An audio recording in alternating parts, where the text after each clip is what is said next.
Hello guys! Meron na namang dumating na sulat galing kay USCIS. Ito ay pangatlong sobre na. Yung una ay yung NOAA 1, yung hard copy. Pangalawa ay yung resibo natin sa ating bayad.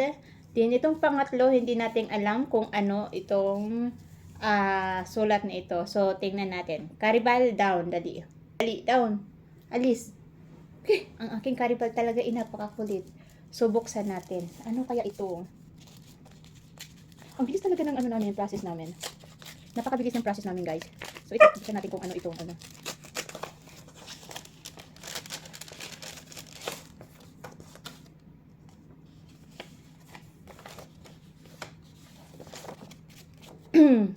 Oh my gosh, guys.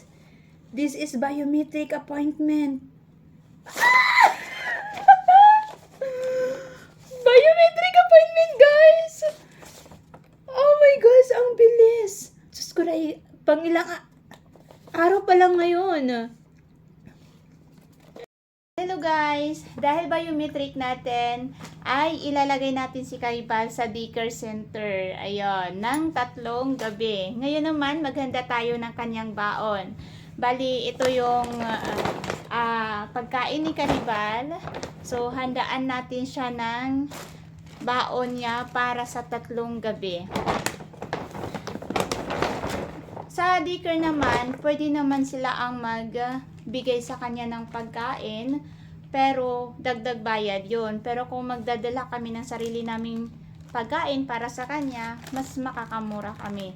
So, sa first day, 2 cup lang. Kasi dadalhin namin siya doon ng tanghali. So, 2 lang. Diba? Yun.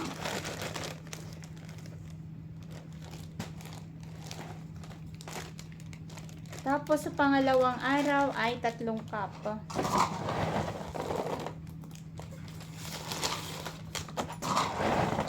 Nilalagay ko lang siya sa ziplock para mas mabilis yung paghahanap nila ng pagkain or bigay nila ng pagkain kay Karibal. Talaga naman itong si Karibal. Bakit ka nandiyan, Karibal? Tapos sa last day naman ay sa last day naman ay 2 cup lang kasi masusundo namin si Karibal ng 1:00. So, para lang to sa agahan at saka sa tanghalian niya. So, yan. Ganito lang. Ganito ko lang siya ihanda. Yan.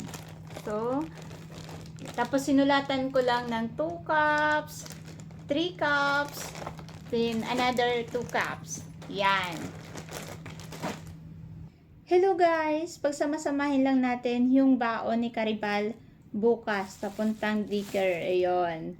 Pinapadalhan ko lang siya ng kumot kasi sa gabi ilalagay siya sa kulungan. Sa araw naman pwede siyang maglaro at mag-swimming kasi yung bagong daycare na nakuha namin ay mayroong swimming pool. Yun. Tapos, padalhan din natin siya ng laruan. Ito yung pinaka-paborito niyang laruan. Kasi ito lang yung kaisa-isang laruan na hindi niya sinira. Yung ibang mga laruan, wala nang taing, wala nang ulo, wala nang kamay. So, ito yung pinaka best friend niya. Ayun. Tapos, ito naman yung baon niya. 3 baon niya. So, nilalagay ko lang siya dito para bukas, ready na siya. Yun.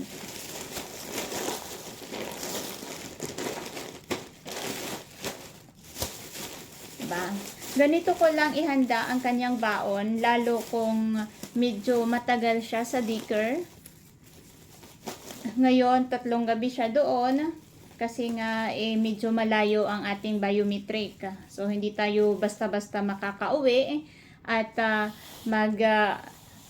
huhotel tayo doon sa pupuntahan natin. Hello guys! Ito na yung time na dadalhin natin si Karibal sa daycare. Ayun. Medyo excited pa siya sa umpisa, pero ngayon na medyo malapit-lapit na kami at nakikita niya yung labas. parang nagigits na niya kung saan siya papunta. Ayan, ito yung asawa ko. Diba? Ang aking napakagwapong asawa. Diba? Ang aking karibal na mananatili sa Dicker for 3 nights. Ayun. Pero ngayon, worried na siya kasi parang alam na niya kung saan siya pupunta. Diba? Here, get your run to start. Get your run to start again. Okay, come on. Go. What? Now you're on camera? You too shy? Oh, now I gotta pick you up? Oh, big baby? Oh, you big baby now? Pagkatapos ng medical ni asawa, pumunta lang kami sa Kabayan Store para bumili ng monture. Then ngayon, dahil ang schedule ng check-in ni Karibal ay 1, kain muna tayo dito sa Waffle House. So, nag-aantay lang kami na may umalis na nakapark doon para kahit nasa sasakyan si Karibal, makikita namin siya habang nasa loob kami kumakain. Yon. So, nakarating na tayo sa Dicker ni Karibal. Ito ang Pensacola Pit Resort. So, We just get you to sign the impact right here. That's just stating she's in our care. If anything were to happen, but so she's still animal rescue retriever, and that's what your seatbelt.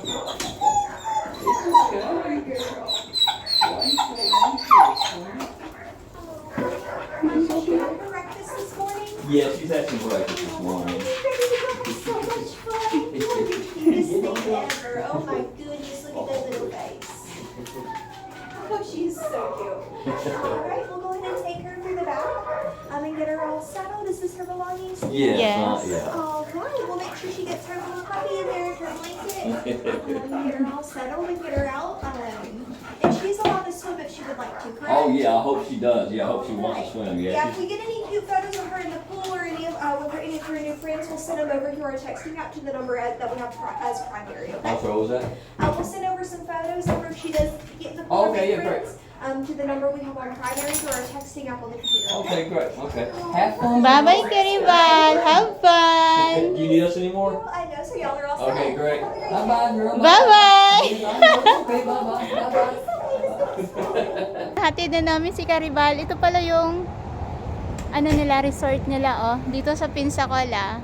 Pensacola Pit Resort. Ayan ang number nila. Ayun. Medyo mabait naman. Sana mag-enjoy si Karibal. So, what do you think? Is Karibal gonna enjoy? Yeah, I think she'll, especially once she gets in the pool, realizes there's a pool there to swim in, I think she'll be have fun. How much you pay? Oh, I don't even know how much it is. He didn't tell you how much. No, Oh, okay. I'm not sure. Not sure? Yeah. So They will shock you. ready your wallet when we get back. They will shock you? yeah, I'm sure they'll shock me. I'm sure. What they are going to do on Karibal?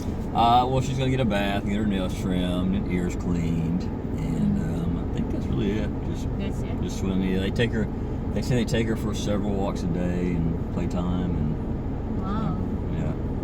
Do they have a CCTV like the other one? No, no, they don't. Okay, that's good. They said it's gonna send us some pictures of her swimming though.